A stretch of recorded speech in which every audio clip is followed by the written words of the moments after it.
Amém. Você pode dizer amém com bastante força. Amém. Você sabe, nós somos uma igreja de confissão reformada, calvinista, mas a gente gosta muito de um tempero carismático. Amém? Aqui a gente crê nos dons espirituais, crê no batismo no Espírito Santo, crê que o Espírito de Deus fala ao coração, à vida. A gente crê que essa é a palavra profética e o Espírito do Senhor haverá de aplicar profeticamente no seu coração, na sua vida. Então, do seu jeito, presbiteriano, mais de um jeito, mais de outro, mas você pode se expandir aqui sempre que você concordar. Se você não concordar, você fica quietinho, não precisa dizer nada não. Mas se você concordar, quiser dizer amém, aleluia, diga à vontade, porque isso pode nos abençoar, sem dúvida. Gente amada, é Mateus capítulo 8, a partir do verso 5 em diante, até o verso 13. Eu disse para vocês aqui 2 ou 3 semanas atrás que nessas próximas semanas vamos olhar no Evangelho de Mateus algumas coisas, alguns elementos que são essenciais para definirem a essência do Evangelho segundo Jesus. E aqui nesse texto a gente tem mais uma das 10 curas relatadas no Evangelho de Mateus, agora a segunda. Semana passada nós vimos a cura daquele leproso. Aqui um centurião, comandante romano, responsável por 100 soldados, residente em Cafarnaum, vive um encontro extraordinário com Jesus, segundo o relato desse texto que nós vamos ler agora. Você pode ficar de pé um minutinho, por favor, assim a gente lê de modo mais atento, você também descansa um pouco. O texto diz assim, verso 5: Tendo Jesus entrado em Cafarnaum, apresentou-se-lhe um centurião, implorando: Senhor, o meu criado jaz em casa, de cama, paralítico, sofrendo horrivelmente. Texto de Lucas, capítulo 7, a partir do verso 1, é um texto correlato, que diz que, de fato, a situação daquele criado do centurião era gravíssima, e o texto em Lucas relata que esse homem já estava à morte.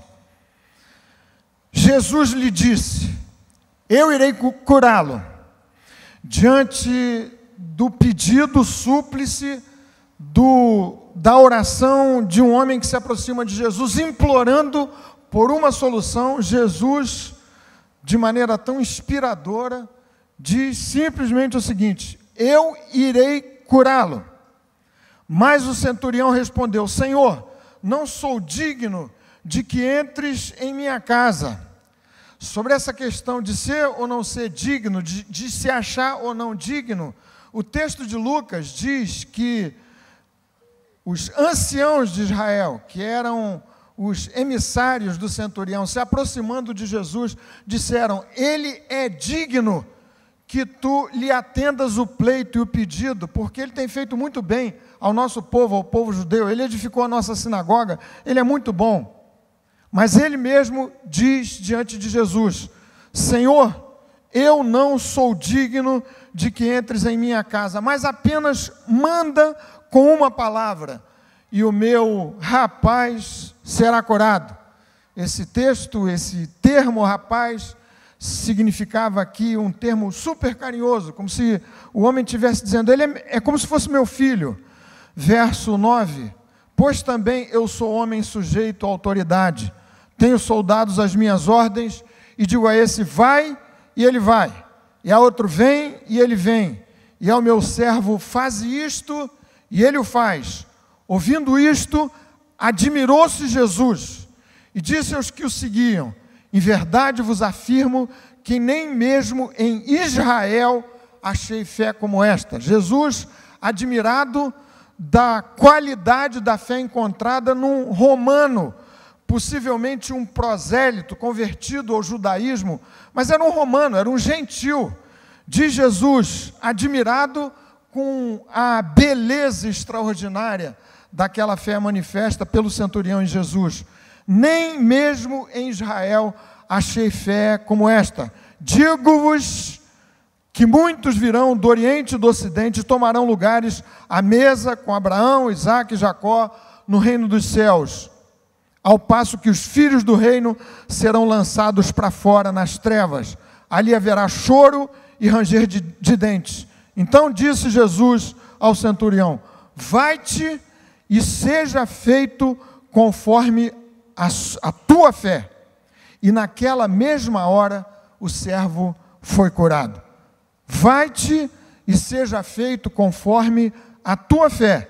E naquela mesma hora o servo foi curado. Bendito seja o grande nome do Senhor, que operou de maneira tão espetacular esse milagre extraordinário. Você pode se assentar. Gente querida, para nós orarmos daqui a pouquinho, em torno de questões muito sérias e muito graves, que eu sei que você trouxe aqui hoje. Esse texto, na sua riqueza extraordinária, tem como protagonista, não poderia deixar de ser, o próprio Jesus, a quem o centurião romano havia se dirigiu ali com aquela súplica. Mas, tirando o mestre do protagonismo dessa história, na verdade, o centro dessa história é a fé revelada por aquele centurião. E eu queria lembrar para vocês alguns aspectos maravilhosos, marcas de uma fé admirável nesses termos, a ponto do próprio Jesus se admirar. Calvino, reformador, comentando esse texto, diz assim: bom, mas Jesus admirado é porque ele, na condição de Deus que assumiu inteiramente a nossa própria humanidade, também viveu as nossas emoções, e nesse sentido o texto indica que Jesus se surpreendeu, se admirou com essa demonstração tão impressionante de fé. É, portanto, a fé, o elemento central aqui, o protagonista, para além de Jesus, depois de Cristo, obviamente, desse texto maravilhoso. Nós estamos aqui falando do Evangelho segundo Jesus Cristo. E para simplificar a nossa discussão, você bem sabe que o Evangelho são as boas novas, as boas notícias a respeito do que Deus em Cristo já fez de maneira completa, de maneira total, para prover a minha salvação, a sua salvação, a nossa salvação. Evangelho é, portanto, boas novas. São as boas novas de Deus por meio do que Jesus já fez. E a fé é o instrumento mediante o qual eu me aproprio desse dom imerecido, dessa graça da salvação e de todos os seus desdobramentos. Eu não preciso fazer absolutamente nada para prover para a minha salvação. A obra de Jesus é completa, e esse é o grande anúncio das boas novas em Jesus, de modo que aquela pergunta de um jovem rico que se aproximou de Jesus, dizendo: Senhor, o que devo fazer para ser salvo? Era uma pergunta inadequada e imprópria, porque nada haveria que aquele jovem pudesse fazer para prover para a sua própria salvação. Evangelho é, portanto, a indicação, a notícia, o anúncio do que Deus já fez para a nossa salvação. Entretanto, essa graça da salvação e os seus efeitos e os seus desdobramentos extraordinários são usufruídos somente mediante o instrumento maravilhoso da fé. Também dotação do Espírito de Deus no meu coração e no seu coração, para os nossos corações. Então, esse texto trata da fé. E algumas marcas extraordinárias aqui, que eu quero apenas enunciar para vocês, no sentido de que o nosso coração se expanda em fé e a gente viva com muito mais esplendor a riqueza do Evangelho de nosso Senhor Jesus Cristo. Primeira observação desse texto, parafraseando aqui o pastor Tim Keller, num texto maravilhoso que a gente tem estudado aqui na nossa igreja: o objeto da fé. O objeto da fé significa dizer a quem a nossa fé se dirige, é o seu aspecto mais decisivo, muito mais do que a intensidade, do que o tamanho da fé que você possa revelar. Isso quer dizer o seguinte: mais importante do que o tamanho, do que a intensidade da sua fé, é o foco, o alvo da sua fé. Quando o texto bíblico fala da fé, fé salvadora, fé que transforma a partir da salvação você num novo homem, numa nova mulher, não está tratando de uma fé fluida, solta, sem foco, difusa, fé nas suas próprias qualificações, na sua própria capacidade. Não está falando aqui de pensamento positivo, ainda que isso pudesse fazer bem a uns e a outros, mas o texto fala de fé em Cristo, fé no Senhor Jesus Cristo. E esse texto é um texto extraordinário, resultou num milagre grandioso, porque esse homem se dirigiu a Jesus. Lucas, capítulo 7, texto aqui já me fiz referência aqui, diz que esse homem, tendo ouvido falar de Jesus, mandou uma embaixada para procurar o favor de Jesus. E aqui o texto indica que ele próprio, não se sabe exatamente, foi até Jesus, mas a fé precisa focar em Cristo, e essa é a fé que provê para a sua salvação e para uma vida extraordinária, nos termos da descrição desse texto tão maravilhoso. Você se lembra de um homem, Marcos capítulo 9, o texto de Mateus também relata o mesmo episódio, um homem super aflito. Imagino que a aflição da mesma natureza que enche o coração de alguns pais aqui nessa noite. O homem tinha um filho enfermo, não era exatamente uma enfermidade comum, normal. Esse homem, esse jovem, desde a sua infância, vivia escravo de demônios. E o pai, aflitíssimo, se aproximou dos discípulos de Jesus. Os discípulos de Jesus não conseguiram fazer nada para libertar aquele garoto. Jesus aparece em cena. E o homem clama pelo socorro de Jesus, dizendo: Senhor, eu trouxe o meu filho aos teus discípulos, mas eles não puderam fazer nada. Mas se tu podes fazer alguma coisa, tem compaixão de nós e ajuda-nos. Então, a partir daquele encontro pessoal, daquele homem aflitíssimo com Jesus, as portas se abriram para uma solução definitiva para aquele drama e para aquela crise impressionante naquela vida. Procurou Jesus. O foco da fé, o objeto da fé, tinha que ser Jesus. Ele disse: Jesus, eu creio, ajuda-me na minha falta de fé. Era uma fé pequenininha, mas focada em Jesus. E o Senhor operou um grande milagre. Aqui, a ilustração muito simples, mas acho que é bastante elucidativa, do próprio pastor Tim Keller, tratando desse assunto. Em quem você deposita a fé? Irmãos, isso pode parecer básico demais, mas a questão é que frequentemente nós nos exercitamos em fé sem olharmos para Cristo, sem mirarmos o seu poder, sem olharmos para a sua obra, sem focarmos em Jesus. Diz pastor Tim Keller, a propósito da dimensão da fé, da intensidade da fé, versus o foco da fé. Diz ele o seguinte: seria como dois passageiros viajando no mesmo avião. Imagine você, um que detesta voar de avião, tem medo de avião, inseguro, mas precisa ir para um certo destino, pega esse avião, de certo modo confiando na tripulação do avião e na linha aérea, pensando: bom, eu vou entrar aqui porque esse avião, apesar dos meus receios, dos meus medos, das minhas inseguranças, me vai levar àquele destino X. No mesmo avião entra um outro, como alguns de vocês aqui, que amam viajar de avião. Quem é que gosta de viajar de avião aqui? Levanta a mãozinha aí, por favor. Muita gente. Que coisa. Você não sente aquele friozinho na barriga quando o avião chacoalha? Quem detesta viajar de avião? Pode levantar a mãozinha sem medo. Vocês são daqueles que precisam tomar Dramin? É isso?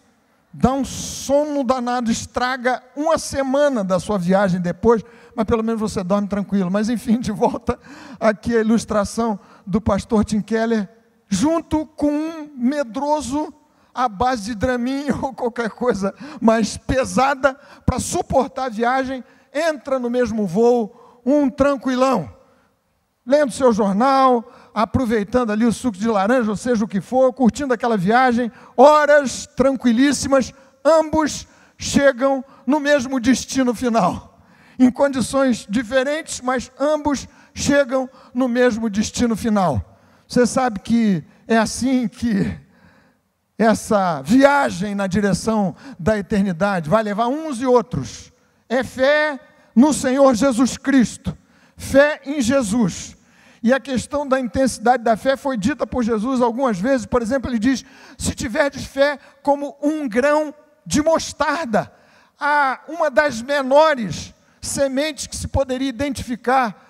Não é questão tanto de intensidade, de tamanho, de quantidade, de dimensão, mas o foco é fé no Senhor Jesus Cristo. Se de um lado o objeto da minha fé, mirar a Jesus, é o elemento decisivo e essencial, um aspecto fundamental dessa fé descrita nesse texto tão precioso. Por outro lado, a qualidade da fé tem sim muito a ver com a qualidade da sua experiência de vida com Jesus. É óbvio, Jesus mesmo elogiou a fé, a qualidade revelada por esse homem que dele se aproximou na sua manifestação de fé. E por qualidade da fé, eu quero dizer uma fé que se apresente nos termos da fé que esse homem revelou em Jesus. Alguém capaz de se aproximar de Jesus da forma como esse homem se aproximou. Jesus, eu não sou digno de que tu respondas ao meu clamor. Eu não sou digno de que tu entres em minha casa. Eu não sou digno, não me apresento batendo no meu peito, levantando diante de ti as possibilidades que eu tenho, a minha vida moral, o meu currículo, aquilo que eu preciso ganhar por conta do que eu tenho sido. Eu não sou digno. Essa disposição de quebrantamento diante do Deus Todo-Poderoso faz absoluta diferença na hora de uma experiência de vida, de fé no Senhor Jesus Cristo. Mas, sem dúvida, também a intensidade da fé, o tamanho da fé, a disposição de crer sem duvidar. Você se lembra daquele episódio impressionante de Pedro andando por sobre as águas? Lá pelas tantas, ele duvida. Olha a força dos ventos, das ondas, e duvida daquela cena completamente surreal. Ele, Pedro, andando sobre as águas de noite na direção de Jesus, e começa a afundar. E você se lembra do que Jesus lhe diz? Por que duvidaste, homem de pequena, de pouca fé? Quando os discípulos inquiriram Jesus, num episódio a que me referi há pouco, não podendo os discípulos de Jesus expulsarem aqueles demônios daquele menino, tendo Jesus dado a eles autoridade para expulsarem demônios, eles perguntam: Jesus, por que nós não podemos expulsá-lo? E Jesus diz assim: por conta da pequenez da vossa fé. Marcos capítulo 6, verso 5, verso 6, o texto diz que Jesus chegou em Nazaré, foi rejeitado pelos seus, cheios de incredulidade diante da possibilidade de um nativo criado entre eles ser o Messias. E o texto diz exatamente assim: e Jesus não pôde fazer nenhum milagre entre eles, senão curar uns poucos enfermos. Parece que Jesus, o texto indica que Jesus se sentiu tolhido na operação do seu poder por conta da incredulidade daquela gente.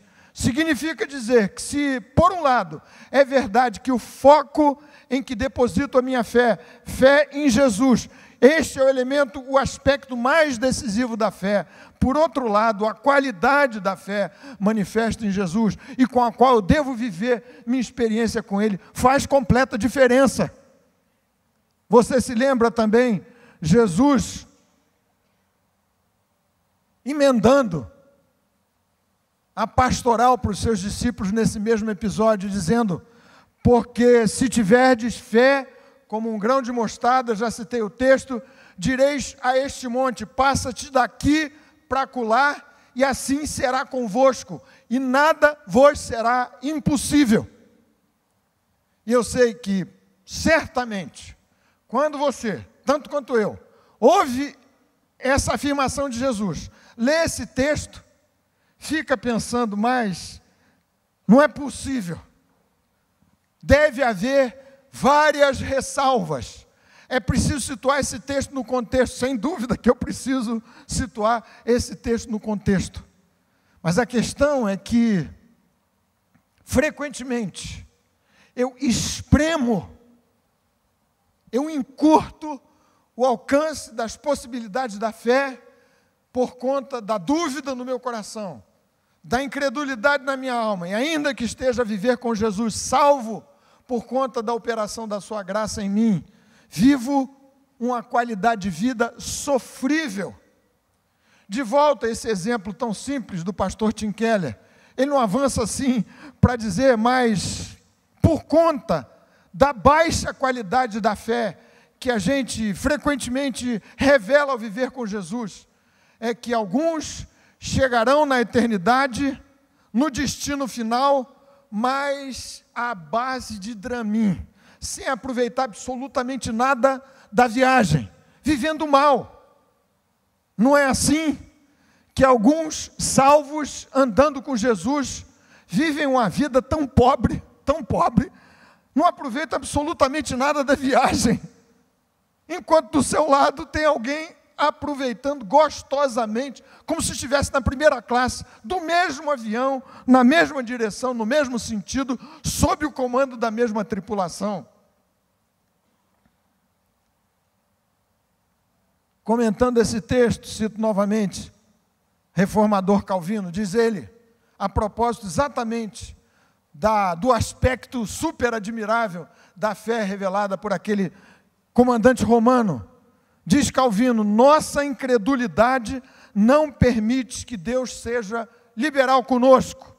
Se abrirmos bem a entrada para Ele pela fé, Ele vai ouvir nossas orações e os nossos anseios. O texto que a gente acabou de ler se encerra com a palavra de Jesus dizendo assim: vai-te e seja feito conforme a tua fé. Vai-te e seja feito conforme a tua fé. O que está colocado diante de mim, diante de vocês, é um tremendo desafio da fé. E há questões aqui hoje, em torno das quais nós vamos orar daqui a pouquinho, que representam situações totalmente impossíveis. Uma mudança impossível. Ou você acha que alguém pode mudar o coração de um filho seu, que resolveu seguir o seu próprio rumo, ditar o seu próprio caminho, quem sabe do seu pai, do seu cônjuge, alguém por quem seu coração sofre, chora e ora. Vai-te e seja feito conforme a tua fé. E o texto diz: e naquela mesma hora o servo foi curado. O objeto da fé é o seu aspecto mais decisivo, e não exatamente a intensidade da fé. Por outro lado, a qualidade da fé revelada em Jesus, que nesse texto combina uma atitude de quebrantamento, de dependência absoluta do Senhor. Eu não sou digno. E de outro lado, Senhor, nem é necessário que tu entres na minha casa, nem é preciso que o Senhor atropele essa dificuldade cultural enorme que determinava naqueles dias que um gentil não poderia entrar na casa de um judeu e vice-versa. Mas manda com uma palavra e o meu servo será curado. Qualidade da fé significa dizer que eu posso crescer na fé, eu posso viver melhor com Jesus, a minha experiência de salva pela sua graça, pelo seu poder, salvação ganha, usufruída, conquistada em Cristo pela fé, mas eu posso viver uma vida muito melhor, muito mais expandida, com os subprodutos grandiosos, extraordinários, da fé salvadora. A mesma fé que alcançou você para a salvação tem que se desenvolver na sua vida, no sentido de que você seja pleno beneficiário da graça completa que alcançou você para a salvação. E há muita graça, e há muitas bênçãos, e há muitas transformações que Deus quer operar na minha vida, na sua vida, operação que vai se dar pela mesma fé, na mesma graça, na mesma bênção que me alcançou para a salvação. Qualidade da fé faz toda a diferença. Quero dizer aqui para vocês, em terceiro lugar, nesse texto tão precioso, que a fé opera na sua máxima eficácia, quando é declarada a falência completa daquele que se aproxima de Jesus. Sabe o que isso quer dizer?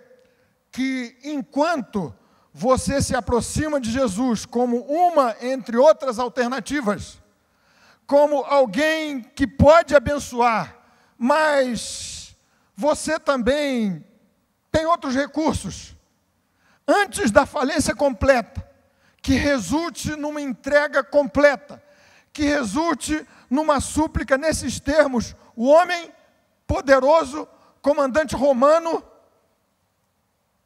culturalmente acima, muito acima dos judeus, se aproxima do judeu Jesus Cristo e lhe diz: todo o poder que eu tenho, do imperador, que me confiou muito poder sobre vocês, todos os recursos que eu tenho, nada servem para dar conta dessa crise que se instalou no ambiente da minha família, da minha casa. A fé opera na sua eficácia máxima quando você se aproxima de Jesus falido. Gente, essa afirmação que sai da Bíblia, que sai desse texto, pode ser um grande estímulo para quem esteja completamente falido. A crise aguda, séria, grave, que se instala no coração da sua vida, no ambiente da sua casa, como na casa desse homem aqui, pode ser o maior alimentador de uma fé de altíssima qualidade, admirável, como no caso desse homem. Não tinha mais a quem recorrer, como aquele outro que citei há pouco. Todos os recursos se esgotaram, só Jesus poderia resolver. Crise que alimentou-lhe o coração na direção do Senhor Jesus Cristo. Quando você abre mão de outras possibilidades de ajuda e de solução e recorre a Jesus, você então está pronto para viver a experiência da graça, porque a graça operou completamente a seu favor e a meu favor. Não é necessário complemento do seu esforço pessoal, mas é necessário você crer no poder libertador do Senhor Jesus Cristo. Amém, meus irmãos e irmãs? Gente amada, quarta ideia desse texto precioso: a fé se alimenta da compreensão de Jesus, quem Ele é, o que Ele disse, o seu caráter, a sua disposição, a sua obra. A fé não se alimenta no vazio, é a palavra. Jesus disse uma palavra que fez completa diferença no coração daquele homem, revelando a sua disposição e o seu poder: eu irei curá-lo. E diante da palavra de Jesus, eu irei curá-lo, o coração desse homem encheu-se de uma profunda convicção de que, de fato, a expectativa do seu coração seria respondida em Jesus. É a palavra que alimenta o seu coração. Quanto mais você compreende de Jesus, mais o seu coração cresce na fé no Senhor Jesus Cristo. Romanos, texto maravilhoso, capítulo 10, declara o seguinte: ora, a fé vem pelo ouvir das boas novas, e as boas novas pela pregação da palavra de Deus. No outro texto, a fé vem pela pregação, mas a fé vem pelo ouvir as boas novas. Quanto mais eu ouço, quanto mais eu recebo, quanto mais conheço de Jesus, mais a fé cresce no meu coração. Esse homem ouviu falar de Jesus, já tinha dele de alguma forma se aproximado, e vai progressivamente crescendo em Jesus. De romano, gentil, distante, por conta de alguma circunstância, tornou-se amigo dos judeus, reconhecendo o único Deus, o Deus de Israel, o Deus de Abraão, o Deus de Isaac, o Deus de Jacó. Tornou-se um prosélito, muito provavelmente, mas lhe faltava esse conhecimento pessoal de Jesus. Fé se alimenta de uma compreensão melhor de quem é Cristo, o que Ele fez, o que Ele pode fazer. Todos esses textos maravilhosos, estas promessas extraordinárias que têm que encher seu coração, encher sua alma, inchar sua alma de fé no Senhor Jesus Cristo. Esse é o aspecto mais racional da nossa fé. Não é fé no nada, é fé em Jesus, em cima do que Jesus afirmou, que Ele faz, que Ele fez, quem Ele é, do que a palavra diz a seu respeito. É por isso que nós vamos orar daqui a pouquinho, em cima do que Jesus mandou que a gente fizesse. Onde estiverem 2 ou 3 reunidos em meu nome, aí estou eu no meio deles. Vamos crer que Jesus falou e Ele é poderoso para cumprir, sustentando a sua palavra na nossa vida, no nosso coração. Salmo 56, salmo maravilhoso, verso 10, Davi diz assim: em me vindo o temor, hei de confiar em Ti, no Deus cuja palavra eu louvo. Neste Deus ponho a minha confiança e nada temerei. No Deus cuja palavra eu louvo, eu repito, eu afirmo, eu conheço, eu reconheço, esta palavra alimenta a minha mente, a minha alma, o meu coração. Mas existe também um aspecto místico que alimenta a fé, de modo que ela cresça na qualidade admirável revelada pela fé na experiência desse centurião. O aspecto místico é que você precisa se aproximar de Jesus. Quanto mais perto dele, quanto mais aos pés do Senhor, quanto mais convivendo com Ele, quanto mais em oração, quanto mais íntimo de Jesus você for, mais seu coração se incendiará de fé no seu poder e na sua grande graça. Eu irei curá-lo, é a palavra de Jesus. E o texto diz que esse centurião foi até Jesus, se apresentou diante de Jesus. Acabamos de ler, tendo Jesus entrado em Cafarnaum, apresentou-se-lhe um centurião. Tinha que estar perto de Jesus, e eu perto dele, de modo que meu coração cresça em fé a cada dia e a cada hora.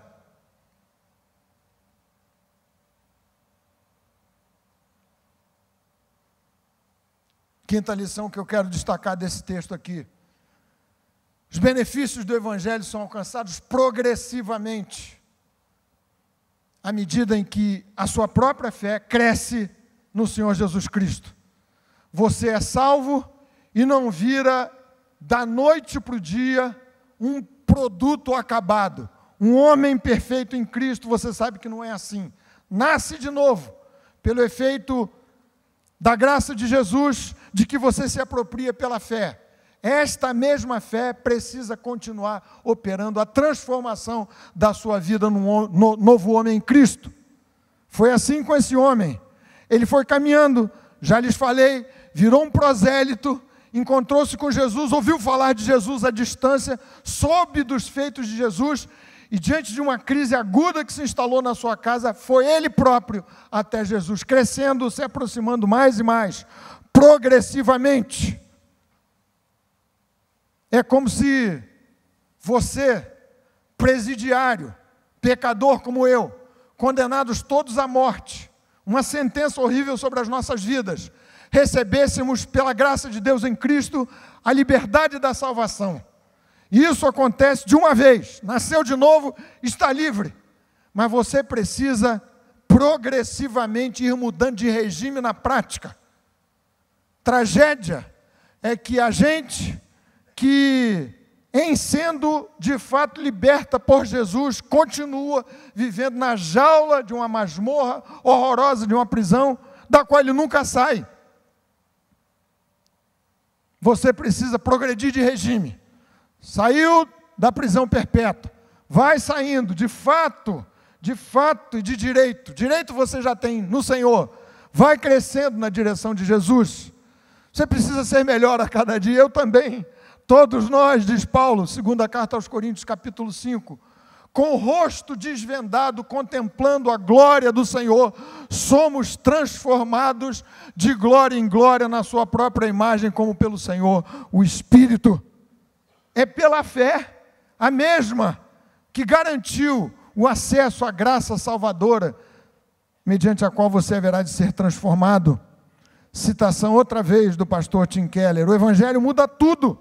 Somos salvos crendo no Evangelho. Então somos transformados em cada parte de nossas mentes, corações e vidas, crendo mais e mais no Evangelho, à medida em que nossa vida segue. Alguém poderia se espantar, se escandalizar, e tem gente que se escandaliza, eu sei disso porque me falam.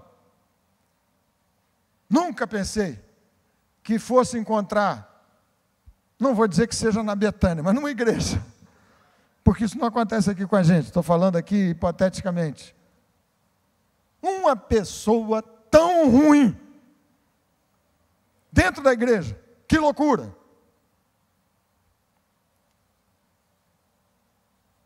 O choque no meu coração não é exatamente encontrar, como membro de uma igreja como a nossa, alguém cascudo, casca grossa, que nada se parece com alguém transformado pelo toque da graça salvadora em Jesus. O problema é se esse cascudo continua cascudo no dia seguinte, e depois de uma semana e o tempo passa, e a casca cada vez mais grossa não muda. Você precisa ser trabalhado, e eu também, na direção do aperfeiçoamento da nossa vida, pela mesma graça da qual eu me apropriei pela fé, é a mesma operação da fé para fazer de você um novo homem, uma nova mulher em Jesus Cristo. Progressão da experiência com Jesus.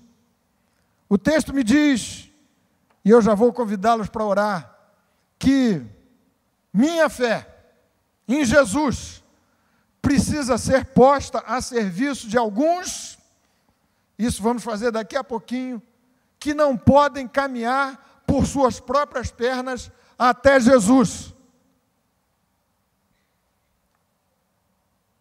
Esse homem era um paralítico, sofria horrivelmente, e ele não tinha a menor possibilidade de ele em pessoa ir até Jesus. E aqui o centurião, como em outros quadros bíblicos, em outras situações, o centurião exercita-se em fé a favor do seu filho tão querido. A propósito, você já percebeu que grande parte das crises que machucam a nossa vida, que embaraçam o nosso caminho, que perturbam a nossa paz, se instalam dentro de casa? Viram aqui, Senhor, o meu criado jaz em casa. A questão toda tinha a ver com a casa, com a família. Frequentemente é ali que se instalam vários dos problemas e das crises mais agudas e mais graves que precisam ser colocadas diante do Senhor.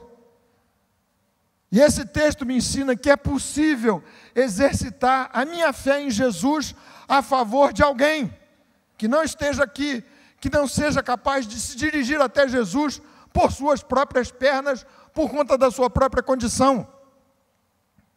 Vamos levá-los até Jesus, a começar por esses mais de perto relacionados com você e comigo, da nossa própria parentela. Foi o que esse homem fez. Finalmente, meus queridos irmãos e irmãs, o princípio que esse centurião, soldado romano, comandante de 100 homens, compreendeu da experiência da fé, é que existe uma autoridade delegada. Ele disse: eu mesmo represento o grande imperador César. Eu tenho soldados sob meu comando. Exercito uma autoridade da qual fui investido pelo Império Romano, pelo próprio imperador. Eu dou estas ordens e sou ouvido não porque eu seja este centurião, mas porque eu estou investido da autoridade que me foi delegada. Jesus faz da mesma forma comigo e com você. Se eu sou de Jesus, se o meu coração é dele, se eu fui encontrado por Jesus, abri meu coração para ele, recebi a salvação pela fé, esta autoridade espetacular, extraordinária, a ser exercitada pela fé no Senhor Jesus, também me foi delegada. E é por isso que nós vamos orar agora. O texto de Mateus se encerra, você conhece muito bem a ordem. Jesus diz assim: toda autoridade me foi dada nos céus e na terra. Ide, portanto, fazei discípulos de todas as nações. A aplicação é super conhecida nossa. Ide, portanto, por conta da autoridade que eu, Cristo, recebi, a qual delego para vocês. Transmito a vocês, meus discípulos, a mesma autoridade de que eu mesmo fui investido pelo Pai. Ide, portanto, e hajam em meu nome, e exerçam essa autoridade em meu nome, segundo o conselho bendito da tua vontade, da sua vontade, vontade do Senhor. É por isso que nós vamos orar agora. Se você é de Jesus, se você é do Senhor, você vai exercitar comigo aqui essa maravilhosa autoridade. Senhor, nós não somos dignos, mas aqui há questões que precisam de uma saída, de uma solução. Senhor, lá em casa, existe alguém doente, enfermo, quase à morte, sofrendo horrivelmente, e há vários aqui que podem orar nesses termos de modo literal. Eles não podem vir à tua presença, mas eu me aproximo diante de Jesus, minha fé colocada no Senhor, para que alguma coisa milagrosa nesses termos nos aconteça nessa noite, lá em casa, na vizinhança. Alguma questão pela qual você queira interceder. Quem sabe você próprio dizendo: Jesus, agora eu quero olhar para o Senhor, falido, sem recursos, exausto, no limite das minhas forças, mas querendo fazer dessa crise um alimentador da minha fé no Senhor. Vamos orar, minha gente amada, vamos ficar todos de pé. Se você tiver uma dessas questões, mesmo que você já tenha vindo aqui várias vezes para a gente orar, nós vamos orar de novo. O objeto da nossa fé é Jesus, olhamos para Ele. Não é você, não é a igreja, não é alguém orando por você, mas é Cristo, sua intervenção milagrosa, sua graça, sua bênção, o seu poder. Qualidade da nossa fé. Noite para a gente se exercitar em fé. Senhor, eu tenho crido, mas me ajuda na pobreza da minha experiência de fé. Eu quero chegar na eternidade tendo usufruído tudo aquilo de que eu tenho direito pela tua graça, pela tua bênção, pelo teu poder. Vocês podem vir. Senhor,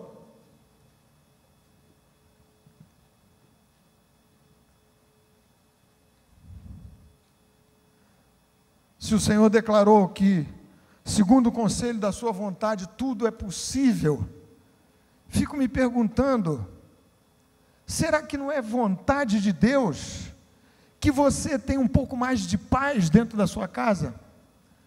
Será que não é vontade de Deus que você tenha mais liberdade na sua alma e não seja um escravo de certos pensamentos, de certas sensações que dominam você há tanto tempo? Será que não é vontade de Deus?